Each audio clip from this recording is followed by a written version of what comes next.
түрмөгө түшөт Жусуп алейхисалам менен эки адам. Канча жыл түрмөдө жатат.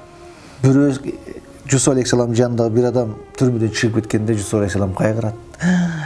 Булар түрмөдөн чыгып кетти, мен калып кеттим деп. Бирок ал чыгып падышанын өлүм жазасына татыктуу болот. Чыгып дароо. Экинчиси чыгат, падышанын астына барып кул болот. Алар чыгып кеткенден кийин 7 жылдан кийин Жусуп алейхисалам чыгат. Кеч берилди. Бирок Жусуп алейхисалам чыгып казына башчысы болду. Кээде ушундай ийгиликтин кечирагы дагы пайдалуу болушу мүмкүн. Кээде сен өзүң максатыңа жетиш үчүн ошол ийгилик дароо келип калбайт. Ийгилик ушул бир аз кечигип келиши мүмкүн. Сен тапкан нерсе, сен ойлогон нерсе дароо келбеши мүмкүн. Адам баласы эмне деп койду, өзү баягы шашылчак болобуз да. Тез эле байып кетип, тез эле өнүгүп, тез эле өсүп кеткенди каалайбыз. Шашылган шайтан иштеп кыргыз бекер айтат, бекерин айтпайт.